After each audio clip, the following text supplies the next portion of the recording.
Goeiedag geliefde disipel van Jesus en baie welkom by nog 'n episode van In Jesus Bybelstudie. Ek dink ons gaan maar nog 'n week spandeer by hierdie tema van hoe lyk my beloofde land.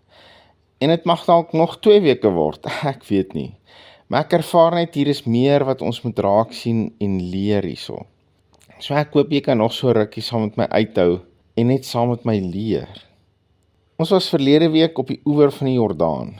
'n Jordaan in vloed en is tyd vir die Israeliete om deur te trek, maar die rivier is steeds in vloed. Hoekom? En ek dink dit is 'n baie gevaarlike vraag. Here, hoekom is hierdie probleem voor my? Here, U het gesê, ek gee aan jou hierdie belofte. Here, U het gesê, dis tyd, maak gereed, want jy gaan jou belofte in besit neem. Maar Here, ek sien nog nie hoe nie. Inteendeel, ek sien net weerstand, of nee, ek sien weerstand in oorvloed. Hoekom kan U dit nie maklik en eenvoudig maak nie? Hoekom hierdie verskriklike obstakel? Is daar nie 'n ompad om hierdie ding nie? En alhoewel ek jou nog gaan teleurstel, want ek het nie die antwoord nie, wil ek tog vandag hierdie gedagte by jou los, om oor te herkou en oor te mediteer.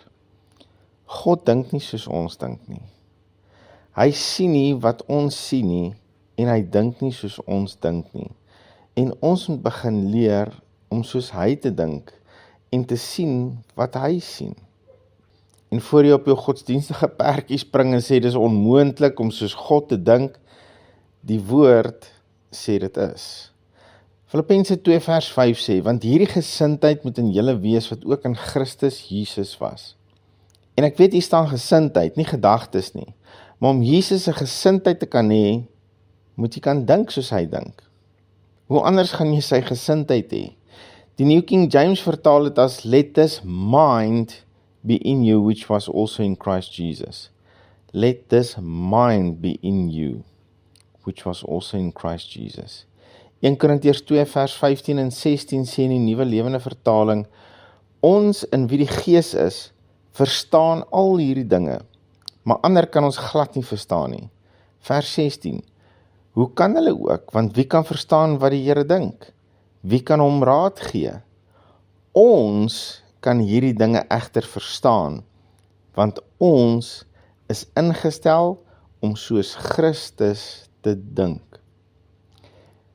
Ons kan hierdie dinge egter verstaan, want ons is ingestel om soos Christus te dink.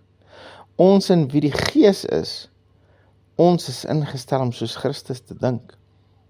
Ek wil nie jou teologie de mekaar krap nie, maar ek wil jou laat dink aan groter moontlikhede as om eendag hemel toe te gaan. Die woord van God sê dis moontlik om soos Christus te dink. Daar's meer aan hierdie lewe as om vas te byt en deur te druk en eendag tog net die hemel te maak. Ons kan nou en hier soos Jesus begin dink en sy gesindheid hê en soos hy optree. Romeine 12 vers 2 sê, en word nie in hierdie wêreld gelykvormig nie, maar word verander deur die vernuwing van julle gemoed, sodat julle kan beproef wat die goeie en welgevallige en volmaakte wil van God is.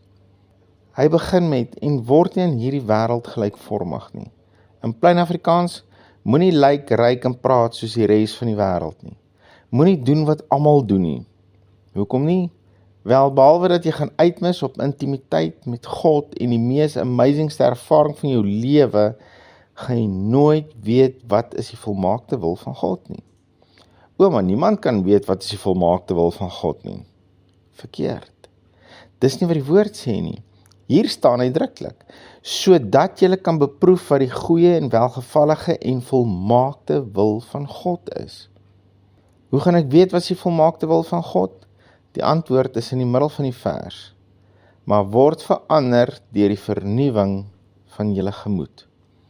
As jy drasties wil verander, soos in so drasties, dat jy selfs kan dink soos Jesus en weet wat is die volmaakte wil van God, begin anders dink. Laat toe dat die Heilige Gees jou manier van dink verander. En wat dink jy, hoe gaan die Heilige Gees jou laat dink, tot so 'n mate dat jy die volmaakte wil van God kan beproef? Hy gaan jou help om soos hy te dink. Hy gaan jou help om soos Jesus te dink. Maar jy gaan dit slegs ervaar tot die mate wat jy Jesus toelaat om God van jou lewe te wees. Die Engels druk dit vir my so mooi uit. In Afrikaans praat ons van Jesus as Heer van ons lewe, maar die Engels praat van Jesus as Lord. So dan gaan hierdie stelling so klink in Engels. To the extent that you are willing to submit to the Lordship of Jesus over your life, is the extent that you will start experiencing His way of thinking. Geliefde, godsdiens of religion is 'n klomp moedse moenies en godsdiens vereis 'n ellelange rits goed van jou en godsdiens het nog nooit tot lewe gelei nie. Maar dis nie die evangelie van Jesus nie. Die evangelie is 'n verhouding met die lewende God in 'n nuwe koninkryk. En in hierdie verhouding en in hierdie koninkryk is daar dinge tot ons beskikking en is daar moontlikhede wat ons nog nie eens aan gedink het nie. Maar wat dink jy is die moontlikhede as ek en jy begin dink soos God dink? As ons begin sien wat hy sien. As ons na 'n situasie kyk soos hy daarna kyk vanuit sy perspektief. Jesus leer ons bid, sy eie woorde, nie myne nie, op aanvraag van sy disippels vraag, Here, leer ons bid, dan leer hy hulle onder andere hierdie sin, laat u koninkryk kom, laat u wil geskied, soos in die hemel, net so ook op die aarde. Laat u wil geskied. En wat is u wil? Soos wat dit in die hemel lyk. Die hemel waar God regeer, dis sy perfekte wil. Is daar siekte in die hemel? Is daar tekort in die hemel? Is daar vrees? Is daar depressie? Is daar onvergifnis? Is daar enige van hierdie aardse gebrekkighede waaraan ons so gewoond geraak het, so by the way? Is daar enige iets van hierdie in die hemel? Nee, 10.000 maal nee. En Jesus leer ons bid, laat dit so wees hier op aarde. Maar hoe wil hy dit doen? Deur ons. Wat het Jesus gedoen in sy bediening hier op aarde? Hy het gedoen soos hy gewoond is om in die hemel te doen. Hy het elke sieke gesond gemaak wat na hom toe gekom het. Soos in die hemel, so ook op die aarde. Geen siekte in die hemel nie, so hy het nie siekte op aarde aanvaar nie. Daar's geen gebrek in die hemel nie, so hy het 5 broodjies en 2 visse gebruik om 5000 mans met vrouens en kinders te voer. Daar's nie dood in die hemel nie, so hy wek dooies op. En die lys gaan net aan en aan. En dan sê Jesus vir ons wat sy disippels is, in Johannes 14 vers 12, wie in my glo, die werke wat ek doen, sal hy ook doen. Met ander woorde, ons kan Jesus se lewe dupliseer. En wat is die begin van dit? Maak hom Heer, maak hom Lord van jou alles en laat toe dat hy jou help om te dink soos hy dink en om te sien wat hy sien. Here, dankie vir hierdie moontlikhede wat ons in u woord kan raak sien.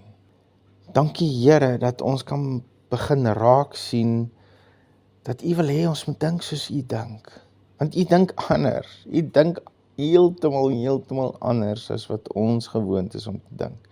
U sien dinge anders as wat ons gewoond is om daarna te kyk. En ons wil begin inplak in dit in. Ons wil inkoop in die volheid van die evangelie, om te dink soos u dink oor 'n saak, om raak te sien wat u raak sien, die moontlikhede van die hemel hier op aarde. Dankie my Here, u is so goed vir ons. In Jesus naam, amen. Geliefde van Jesus, hou jou oog op Jesus en jou neus in sy woord. Shalom.